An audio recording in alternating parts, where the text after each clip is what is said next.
أعوذ بالله من الشيطان الرجيم پناہ مانگتا ہوں میں اللہ کی شیطان مردود سے۔ بسم الله الرحمن الرحيم شروع اللہ کا نام لے کر جو بڑا مہربان نہایت رحم والا ہے۔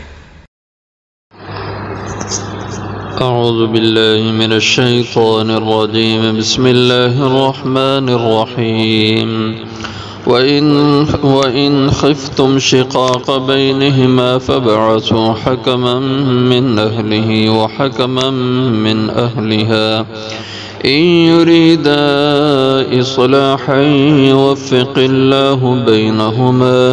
إن الله كان عليما خبيرا صدق اللہ۔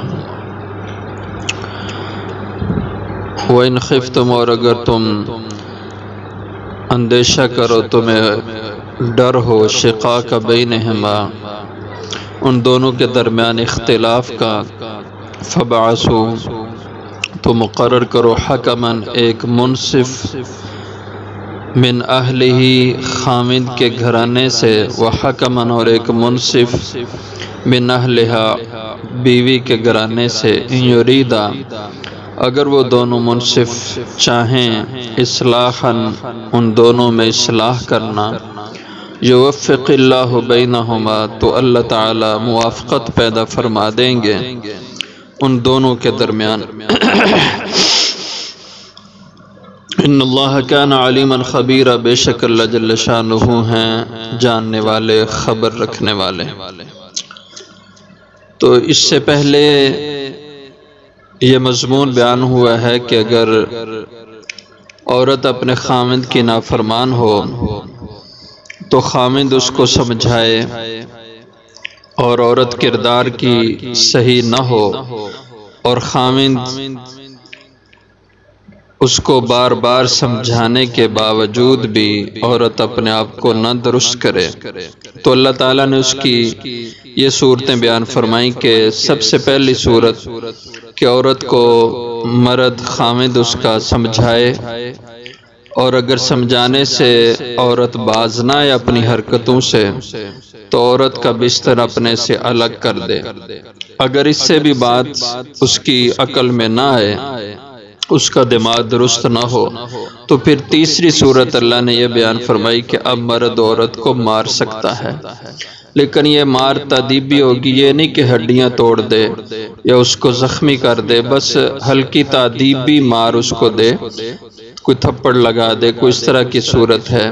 کہ جس سے عورت کو کوئی شرم آ جائے اور اپنی بد کرداری سے وہ باز آ جائے، خامند کی غیرت کا جو معاملہ ہے اس کو خامند کو تیش نہ دلائے۔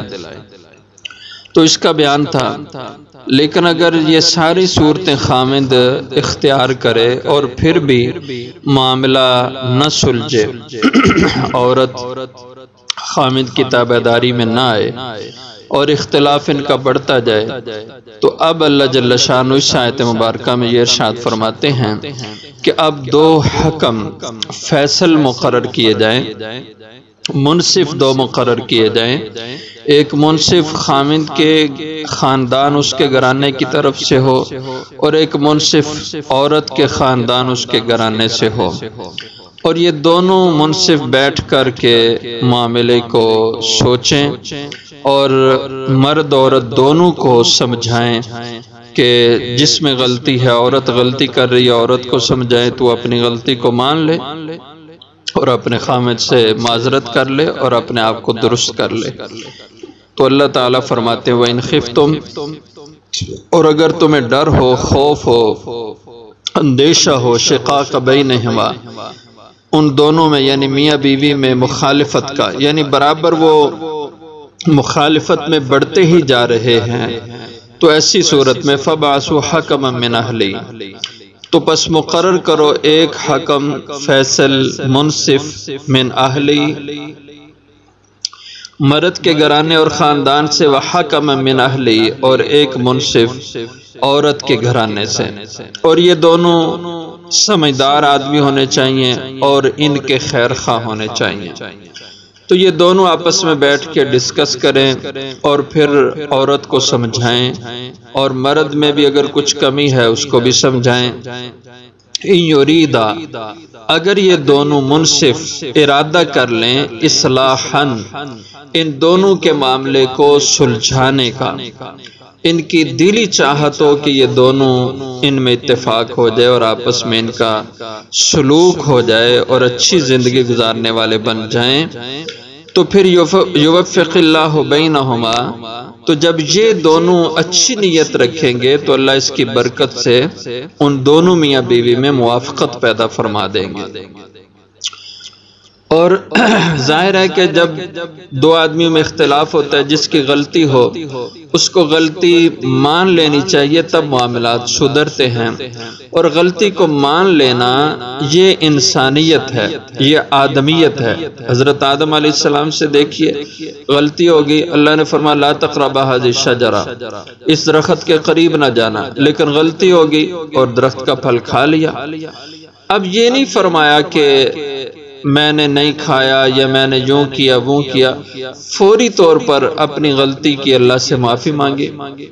فرمایا ربنا ظلمنا انفسنا وان لم تغفر لنا وترحمنا لنكونن من الخاسرین، اے اللہ مجھ سے غلطی ہوگی، زیادتی ہو گئی، مجھے تو معاف کر دے، اگر تو معاف نہ کرے گا تو ہم بڑے خسارے میں پڑیں گے۔ یہ آدمیت اور انسانیت کا شیوہ ہے، غلطی ہو فوراً معذرت کر لے۔ اور زندگی کے تمام معاملات میں انسان کو یہی رویہ رکھنا چاہیے، اور غلطی کر کے غلطی تسلیم نہ کرنا یہ شیطانی شیوہ ہے۔ شیطان نے غلطی کی اور پھر اس پہ ڈٹ گیا، اڑ گیا، اور اس نے اللہ نے اس کو کہا کہ سجدہ کر، اس نے کہا میں سجدہ نہیں کروں گا آدم کو، اس لیے کہ میں آدم سے بہتر ہوں، اڑ گیا اپنی غلطی پہ اور مردود ٹھہرا۔ تو اس لیے فرمایا کہ اگر ان میں کوئی جس کی غلطی ہے، عورت کی غلطی ہے، وہ غلطی تسلیم کر لے تو اللہ موافقت پیدا کر دیں گے۔ ان اللہ کان علیما خبیرا، بے شک اللہ جل شانہ ہے جاننے والے، خبر رکھنے والے۔